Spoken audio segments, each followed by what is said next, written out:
अब हम अकबर के अधीन मुगल साम्राज्य का विस्तार एवं सुदृढ़ीकरण के अंतर्गत अकबर के साम्राज्य विस्तार के बारे में जानेंगे। इससे पूर्व हमने अकबर की विभिन्न कठिनाइयों और किस प्रकार अकबर ने सत्ता प्राप्त की, पानीपत का जो द्वितीय युद्ध किस प्रकार से जीत प्राप्त हुई और बैरम खान और महाअनंगा के मध्य किस प्रकार के अकबर के संबंध रहे, किस प्रकार अकबर हरम के प्रभाव से मुक्त होता है और फिर अकबर अपनी विजय योजनाओं को आगे बढ़ाता है। तो इस अकबर ने कौन कौन सी विजय प्राप्त की, कहाँ कहाँ पर उसने अपनी विजय पताका फहराई, तो उसके बारे में जानेंगे। नंबर 1, मालवा की विजय। तो मालवा में बाज बहादुर शासक था जो कि एक अयोग्य था, भोगविलासी जीवन जीने वाला और एक तरह से शासन के प्रति उपेक्षा का भाव रखने वाला शासक बाज बहादुर, जो जिसके हरम में अनेक स्त्रियां थी और उसकी प्रेयसी रूपमती का उस पर विशेष प्रभाव था। बाज बहादुर को 29 मार्च 1561 ईस्वी में मुगल और बाज बहादुर की सेना के मध्य संघर्ष होता है जिसमें वह पराजित होता है। बाज बहादुर का दमन करने के लिए आदम खां और पीर मोहम्मद को भेजा जाता है। आदम खां को विजय प्राप्त होती है और यह सलाह महाअनंगा ने ही दी थी, पर आदम खां के मन में कपट था। वह बहुत सारा धन और हरम की महिलाओं के अपने पास रख लेता है और कुछ हाथी अकबर के पास भेज देता है। जब इस बात की सूचना अकबर को प्राप्त होती है तो अकबर बहुत नाराज होता है और बाद में महाअनंगा के कहने पर उसको माफ़ कर दिया जाता है। तो मालवा की विजय अकबर की महत्वपूर्ण विजय थी। जौनपुर विद्रोह का दमन। तो जौनपुर विद्रोह का दमन में हम देखते हैं खान जमा ने भयभीत होकर अकबर से क्षमा मांग ली थी और अकबर ने उसे क्षमा भी कर दिया था।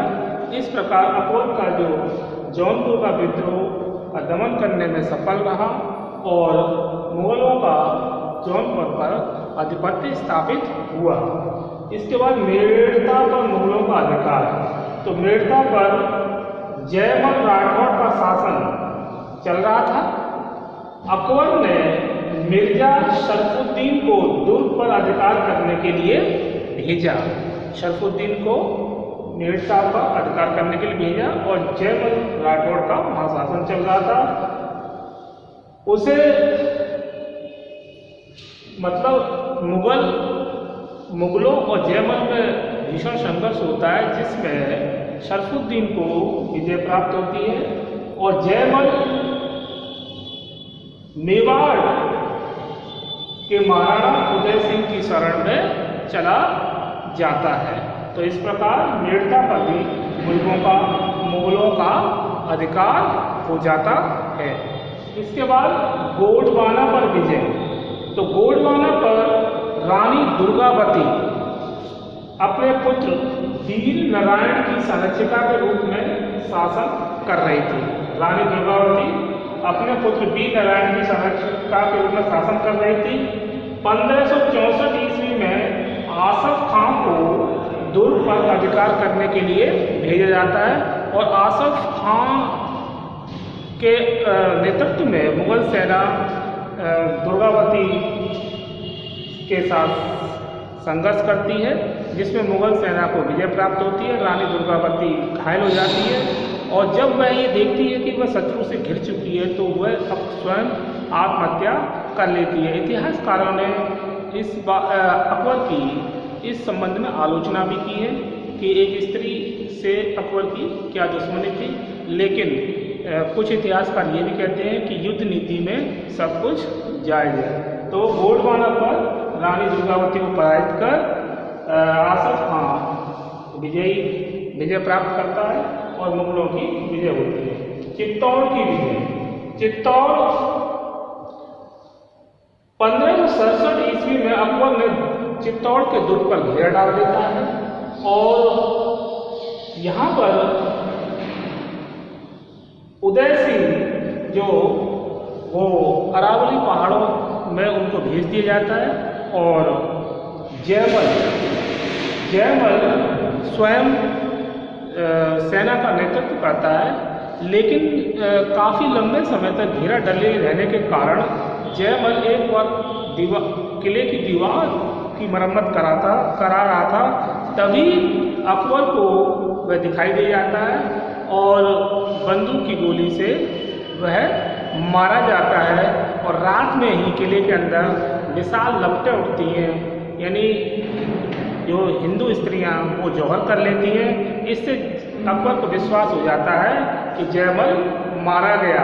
इसके बाद जयमल के बाद राजपूतों का नेतृत्व पत्ता संभालता है और प्रातःकाल मुगल सेना किले के अंदर घुस जाती है और भीषण मारकाट मचती है, जिसमें करीब 30,000 राजपूत मारे जाते हैं और अकबर की यहाँ पर विजय होती है और अकबर पत्ता और जयमल के प्रयासों से इतना अधिक प्रभावित था कि उनकी 2 मूर्तियाँ भी स्थापित करवाई।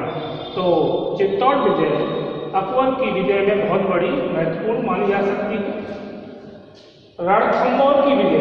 तो रणथंभौर में इस समय राणा हाड़ा राजपूत सुरजन राय हाड़ा का शासन था, जिनके साथ मुगल सेना का संघर्ष होता है और हाड़ा राजपूत सुरजन राय हाड़ा 22 मार्च 1569 ईस्वी में मुगल सेना के सामने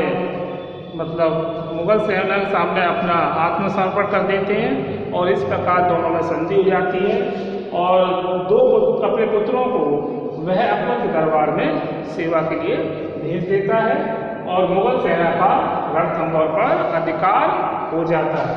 इसके बाद कालिंजर की विजय। कालिंजर दुर्ग पर रीवा के राजा रामचंद्र का अधिकार था। अगस्त 1569 ईस्वी में मजनू खां को दुर्ग पर अधिकार करने के लिए भेजा जाता है, जो कि मजनू खां कालिंजर के दुर्ग पर अधिकार करने में सफल होता है और राजा रामचंद्र आत्मसमर्पण कर देते हैं। तो इस प्रकार कालिंजर की विजय में भी मुगल सेना की बहुत बड़ी सफलता मानी जा सकती है। नंबर नेक्स्ट, राजपूताना पर आधिपत्य। 1570 ईस्वी में बीकानेर के राव कल्याणमल और उसका पुत्र राय सिंह अकबर के सामने उपस्थित होकर आत्मसमर्पण कर देते हैं, यानी अकबर की अधीनता स्वीकार कर लेते हैं और अकबर ने बीकानेर और जैसलमेर राजपूत घरानों के साथ वैवाहिक संबंध भी स्थापित किए थे। तो अकबर की इसमें यश में काफ़ी वृद्धि होती है और अधिकतर राजपूत राज्यों ने अकबर के साथ या तो वैवाहिक संबंध स्थापित कर लिए थे या उन्होंने अधीनता स्वीकार कर ली थी। तो इस प्रकार राजपूताना पर आधिपत्य में अकबर की काफ़ी अधिक शक्ति बढ़ जाती है। गुजरात पर विजय। व्यापारिक दृष्टि से यह राज्य काफ़ी लाभकारी था और यहाँ पर विद्रोहियों को मुगल सेना ने पराजित किया और अकबर ने 5 अक्टूबर 1573 ईस्वी में इस राज्य पर विजय करने के पश्चात वह फतेहपुर सीकरी लौट आता है और यहाँ पर जो गुजरात राज्य की जो आर्थिक दृष्टि से जो महत्वता थी वह अकबर को काफ़ी लाभकारी सिद्ध होती है और अकबर गुजरात विजय एक बहुत बड़ी अकबर की विजय मानी जा सकती है। बिहार बंगाल की विजय। बिहार बंगाल को मुगल राज्य में मिला लिया गया था, क्योंकि यहाँ की जो स्थिति अच्छी नहीं थी, उत्तराधिकार और गृह युद्ध की स्थिति बनी हुई थी। तो जहाँ इसका लाभ मुगल सेना ने उठाते हुए बिहार बंगाल को मुगल राज्य में मिला लिया गया। मेवाड़ अभियान। अब मेवाड़ अभियान में राणा उदय सिंह की, जैसा कि हम जानते हैं कि मृत्यु होने के बाद राणा प्रताप उनके स्थान पर शासक बनता है और राणा प्रताप जो कि अकबर की अधीनता को स्वीकार नहीं करता है। अकबर कई बार राणा प्रताप के सामने मानसिंह, टोडरमल, भगवान दास को भेजते हैं कि आप जाके इनको समझाइए और किसी भी तरीके से राणा प्रताप हमारी अधीनता स्वीकार करते हैं तो हम उन्हें एक तरह से क्षमादान दे देंगे और कोई भी किसी भी तरह का संघर्ष नहीं होगा। पर क्या है, राणा प्रताप अकबर को एक बलेश मानते हैं और अछूत मानते हैं और उससे मिलने उसके प्रस्ताव को ठुकरा देते हैं। तो कुंवर मान सिंह और आसफ खां के नेतृत्व में अकबर ने राणा प्रताप के विरुद्ध सेना भेजी, जिसमें काफ़ी मान सिंह के समझाने पर भी राणा प्रताप नहीं मानते। तो कुंवर मान सिंह और आसफ खां के नेतृत्व में मुगल सेना राणा प्रताप से संघर्ष करती है, जिसमें राणा प्रताप को विजय नहीं प्राप्त होती है और वह युद्ध में घायल हो जाते हैं। जिन्हें उनके सेवक उन्हें युद्ध क्षेत्र से बाहर ले जाते हैं और इस प्रकार उनका जो घोड़ा चेतक उनके काफ़ी एक सहायक सिद्ध होता है और उनकी मृत्यु, घोड़े की मृत्यु चेतक की एक नाला पार करते समय हो जाती है और राणा प्रताप की जान बच जाती है। इस अभियान से अकबर बिल्कुल प्रसन्न नहीं था और अकबर ने सदैव यही प्रयास किया कि राणा प्रताप किसी प्रकार से उनकी अधीनता स्वीकार करें। तो इसका हमें जो हल्दी घाटी का युद्ध है जो कि मुगलों और महाराणा प्रताप के मध्य हुआ, उसमें यही देखने को मिलता है कि 18 जून 1576 ईस्वी में ये युद्ध देखा होता है और इस युद्ध में राणा प्रताप की सेना पूरे वेग के साथ मुगल सेना पर टूट पड़ती है और प्रारंभ में ऐसा लगता है कि राणा प्रताप को विजय प्राप्त होने वाली, लेकिन अचानक राणा प्रताप घायल हो जाते हैं तो उनके शुभचिंतक उन्हें युद्ध क्षेत्र से बाहर ले जाते हैं और इसके बाद बीदा और झाला युद्ध का नेतृत्व संभालते हैं और राणा प्रताप चूँकि घायल हो चुके थे तो उनको उनकी रक्षा के लिए उन्हें युद्ध क्षेत्र से बाहर ले जाया जाता है और उनकी जान तो बच जाती है पर उनका घोड़ा चेतक स्वर्ग सिधार जाता है। लेकिन इस हल्दी घाटी के युद्ध से अकबर को बिल्कुल भी प्रसन्नता नहीं होती है, क्योंकि उन्हें उनका जो उद्देश्य था राणा प्रताप को बंदी बनाना या राणा प्रताप को अपने अधीन करना, यह नहीं हो पाता है। फिर उसके बाद राजपूत जो भी राजा थे वो यही अकबर को समझाते हैं कि सिसोदिया वंश यानी राणा प्रताप को झुकाने से ऐसा भी हो सकता है कि संपूर्ण राजपूताना राज्य के जो राजा हैं वो अब राणा प्रताप के पक्ष में चले जाते हैं तो आपके लिए खतरा उत्पन्न हो सकता है, इसलिए राणा प्रताप को उसके हाल पर छोड़ दिया जाए और अकबर भी इसी नीति का आगे पालन करता है। तो हल्दी घाटी का युद्ध एक तरह से कोई इसमें निर्णायक स्थिति पैदा नहीं हो पाती है। और इसके बाद हम देखते हैं कश्मीर में यूसुफ खान का शासन था और 23 फरवरी 1586 ईस्वी में यूसुफ खान ने मुगलों से संधि कर ली थी। यूसुफ खान ने तो संधि कर ली, पर जब वह अकबर के दरबार में पहुंचा तो उसे बंदी बना लिया गया। अकबर ने उसे बंदी बना लिया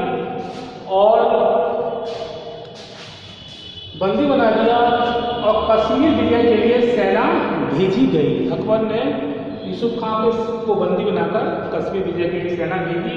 उसके पुत्र याकूब खान ने डटकर मुकाबला किया, किंतु मुगलों का कश्मीर पर अधिकार हो गया। इधर याकूब खान ने मुगल सेना का साथ भीषण संघर्ष में सामना किया पर उसे विजय प्राप्त नहीं हुई और कश्मीर पर मुगलों का अधिकार हो गया। सिंध विजय 1590 ईस्वी में राजा मिर्जा जानी बेग ने पराजित होने के बाद, मैंने सिंध में राजा मिर्जा जानी बेग ने पराजित होने के बाद मुगलों की अधीनता स्वीकार कर ली थी। कंधार और बलूचिस्तान 1595 ईस्वी में मुजफ्फर हुसैन मिर्जा ने, यानी जो सूबेदार थे, ने कंधार का दुर्ग मुगलों को सौंप दिया। यानी मुजफ्फर हुसैन मिर्जा जो कि सूबेदार थे, उन्होंने कंधार का जो दुर्ग था वह मुगलों को सौंप दिया। और फरवरी 1595 ईस्वी में मीर मासूम ने बलूचिस्तान पर कब्जा किया और मुगलों की विजय प्राप्त हुई। यानी मीर मासूम जो मुगलों की तरफ से एक बहुत बड़ी उपलब्धि प्राप्त करता है।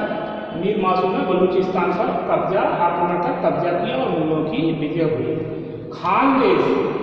खानदेश का शासक अली खान ने अकबर की अधीनता स्वीकार की, किंतु पुत्र मीर बहादुर ने पिता की मृत्यु के बाद स्वतंत्रता की घोषणा की। किंतु बाद में मीर को धोखे से बंदी बनाकर असीरगढ़ के दुर्ग पर बंदी बना लिया जाता है। तो खानदेश में जो यहाँ का शासक अली खान, उसका पुत्र मीर बहादुर ने पिता की मृत्यु के बाद वह स्वतंत्रता की घोषणा करता है, परंतु मुगल सेना किसी प्रकार से मीर बहादुर को बंदी बना लेती है और बाद में जो अभी एक असीरगढ़ के दुर्ग पर मुगलों का आधिपत्य स्थापित होता है, जो कि काफ़ी ऊंचा दुर्ग था। तो ये भी बहुत बड़ी उपलब्धि थी कि असीरगढ़ के दुर्ग पर मुगलों का आधिपत्य स्थापित होना। अहमदनगर में यहाँ पर चांद बीबी जो थी ने मुगलों का डटकर मुकाबला किया। अब्दुल रहीम खाना को अहमदनगर विजय अभियान के लिए भेजा जाता है। रहीम को 1593 ईस्वी में अहमदनगर भेजा गया, जहाँ पर चांद बीबी ने डटकर मुकाबला किया और लेकिन वह पराजित हुई और 1600 ईस्वी में अहमदनगर पर मुगलों का अधिकार हुआ। तो 1600 ईस्वी में अहमदनगर भी मुगलों के अधीन आ जाता है। लेकिन कुछ इतिहासकारों ने यहाँ पर अकबर की आलोचना भी की है कि एक स्त्री के विरुद्ध इतना बहुत बड़ा ऐसा अभियान चलाना भी उचित नहीं था। और चूँकि अकबर ने इसमें अकबर की तरफ से बहुत से इतिहासकार उन्होंने इस आक्रमण को उचित ठहराया, क्योंकि अकबर अपना विजय अभियान चलाए हुआ था। तो उसमें क्या स्त्री क्या पुरुष, उसमें कोई इसके लिए मायने रखता है। तो कुछ इतिहासकारों ने अकबर का ही तरफदारी की है। इसके बाद सलीम का विद्रोह। अब सलीम जो कि अकबर का एक प्रिय पुत्र था और वह उसे सेकू बाबा के नाम से भी पुकारते थे। तो सलीम ज्यों ज्यों बड़ा होता गया, यानी जहांगीर ज्यों ज्यों बड़ा होता गया, तो वह उद्दंडता की पराकाष्ठा को छूने लगा था और पिता अकबर के द्वारा उसे लाड़ प्यार से पालने पोसने के कारण भी उसकी आदतों में बहुत अधिक गिरावट आ गई थी और वह मदिरापान और भोग विलासी हो गया था। दूसरा, उसके दरबार के अमीर वर्ग के लोग भी उसको कान उसके भरते थे कि अब तुम युवा हो गए हो, अब तुम्हें शासक हो जाना चाहिए।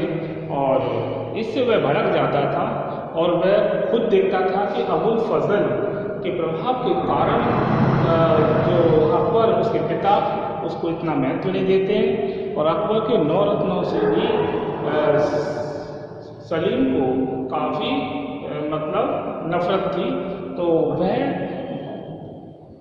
अपनी मनमानी करने को तैयार आता है। कभी कभी उसको अकबर किसी विजय अभियान पर भेजता तो वह उसे वहाँ पर जाने से इनकार कर देता है और बाद में वह अबुल फजल की भी हत्या करवा देता है, जिससे अकबर को बहुत अधिक क्षोभ होता है। सलीम के क्रियाकलापों से अकबर की जो स्वास्थ्य गिरने लगता है और अकबर को ये बात तो पता थी कि सलीम किसी भी प्रकार से शासन को संभाल तो नहीं पाएगा, लेकिन उसके सामने और कोई विकल्प भी नहीं था और सलीम को ये भी लग रहा था कि कहीं ऐसा नहीं हो कि वह किसी और को अपना उत्तराधिकारी घोषित कर दे। तो इस प्रकार पिता पुत्र के मध्य मतभेद पैदा हो जाते हैं और आपसी ईर्ष्या द्वेष में बदल जाते हैं। लेकिन अकबर बाद में, अकबर की जब मृत्यु के वह समीप था तो वह सलीम को बुलाकर यह उत्तराधिकारी मतलब उसको राजचिन्ह और खिलत मतलब राजचिन्ह और कटाक्ष उसको भेंट करवाता है और उसको शासक घोषित करता है, जिसके बाद सलीम को भी इस बात का इल्म होता है कि वह अब गलत रास्ते पे चल रहा था। तो अकबर की पेचिश के कारण 25-26 अक्टूबर 1605 ईस्वी में अकबर की मृत्यु हो जाती है और अकबर को आगरा के समीप सिकंदरा में दफना दिया जाता है और वहाँ एक मकबरा भी बनाया गया है। अकबर का प्रशासन तंत्र हम देखेंगे कि अकबर ने अपने प्रशासन को बहुत ही सुसंगठित ढंग से चलाया और उसका स्थापना की। उसने इस बात पर विशेष बल दिया कि उसके राज्य में किसी प्रकार की कोई अमानवीय अत्याचार न हो, जनता अधिक से अधिक सुखी संपन्न रहे। उसने कृषि क्षेत्र में भी बहुत सारे महत्वपूर्ण कार्य किए और लोगों के लिए दानशालाएँ और लोगों के लिए सहायता राशि भी उपलब्ध कराने का पूरा प्रबंध किया। उसने न्याय और सुरक्षा और सैन्य व्यवस्था पर विशेष ध्यान दिया। उसने सेना की कुशलता में अधिक से अधिक वृद्धि की। तो अकबर का प्रशासन कुल मिलाकर बहुत ही उच्च कोटि का था। अकबर का मूल्यांकन करें तो अकबर एक उदार धर्म सहिष्णु सम्राट माना जा सकता है। इसीलिए अकबर को महान सम्राट की भी उपाधि दी जाती है कि अकबर ने एक धर्म विशेष की ओर विशेष ध्यान न देकर सभी धर्मों पर एक बहुत अधिक महत्व दिया और सभी लोगों को धार्मिक दृष्टि से वरीयता दी। क्योंकि अकबर ने राजपूतों के साथ वैवाहिक संबंध स्थापित किए थे, तो इसका अकबर के एक तो बचपन में वह स्त्रियों मतलब महामानंदा का प्रभाव और दूसरा वह राजपूत रानियों के संपर्क में आया, उससे भी उसकी विचारधारा में काफ़ी परिवर्तन आया और इसके कारण उसकी उदार नीति सदैव प्रशासन में रही। तो अकबर का एक तरह से एक योग्य कुशल दूरदर्शी और एक उत्कृष्ट एक उच्च दर्जे का सम्राट माना जा सकता है। अकबर का व्यक्तित्व एक विलक्षण था।